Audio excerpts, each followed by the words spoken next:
row crossover. And we've been threatening this for years, but it's finally happened, is a next generation product has come out with a smaller engine than the one that preceded it. We've got a 3.5 liter V6 instead of that old 3.7. It's 290 horsepower. Yeah, makes a ton of power, feels great. The big deal with this car is that they ditched the hydraulic steering for electric power steering. It's one of those things that's happening in every car. But the MDX was always the driver's crossover. Mm-hmm. It was a pretty nice feeling car. This one, different engine, different steering. And you can get front-wheel drive now on the car. But we got the SHAWD, Super Handling All-Wheel Drive or SHAWD. Yep. Because most people, especially up in the Northeast where you're going to have snow, want all-wheel drive. Even here, people just want all-wheel drive. The other thing this car has in the driving handling front is the integrated dynamic system. It doesn't actually change at all, but it does change the feel of the steering and the suspension. So you can do a comfort mode that's really, really loose, or a sport mode that's really, really tight, and a regular mode that's just sort of right nice in the middle. Absolutely. Yeah. That's how they tuned it as well. Acura and the MDX specifically has always been about technology. Yep. This has probably the most obvious is the LED headlights. They have those 5 elements up front. Yeah, they're the jeweled headlights. The jewel-eyed headlights. Same technology as on their flagship RLX.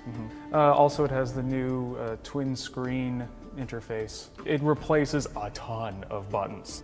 So the touchscreens do take away all that bank of buttons, but it buries everything into submenus. So we'll see over the course of the next year whether this turns out to be a good thing, or if we wish that button bank with its steep learning curve was the way to go. Yep, you'll be able to read about that as well as everything about this all-new MDX on our long-term blog, so stay tuned.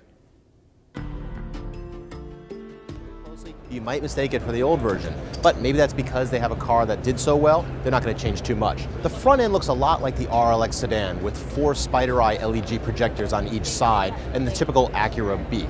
Under the hood is a 3.5 liter V6 that puts out 290 horsepower, and there's a front wheel drive version that's new for 2014, as well as a standby all-wheel drive one. The all-wheel drive version is EPA rated at 18 miles per gallon in the city, 27 on the highway, while the front-wheel drive version is rated at 20 miles per gallon in the city. It's not only 200 pounds lighter than the previous generation, but it's also about 3 inches longer to give better room to the second and third row accommodations. So Acura's fixed a minor but really annoying oversight with the current model. The 14 MDX has a power open from the exterior of the car. The current version doesn't have that. You have to manually lift the tailgate. So it's nice to see that they finally joined other manufacturers in offering that feature. Inside, the theme is familiar yet updated. Acura's done away with the single screen and instead has both that screen and a smaller touchscreen in the dash for all infotainment systems. One benefit of this is that Acura has eliminated a majority of the 40+ buttons that were littered across the dash of the previous generation MDX.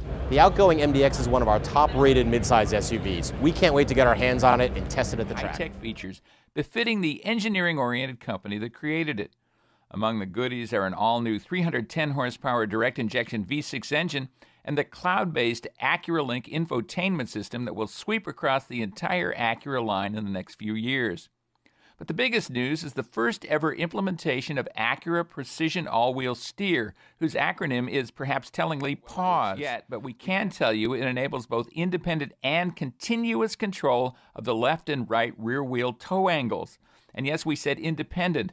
Through computer control, one rear wheel can toe in while the other doesn't. Acura says it will be a boon not only on the highway but in parking. The new 3.5-liter V6 features a 24-valve single overhead cam VTEC design with variable cylinder management, and it allows the conservatively styled sedan to offer EPA ratings of 20 miles per gallon in the city and 31 on the highway. The front-wheel drive version of the RLX, as described here, will come to market in early 2013. If you want even more horsepower, say 370, and an electric motor-assisted version of Acura's super handling all-wheel drive, you'll have to wait several more months. In either case, it is obvious that Acura is still resolutely going its own way, ignoring the V8 engines offered by its competitors and concentrating on adding technologically ingenious solutions. We look forward to putting PAWS to work, and we'll have it for you right here at kbb.com.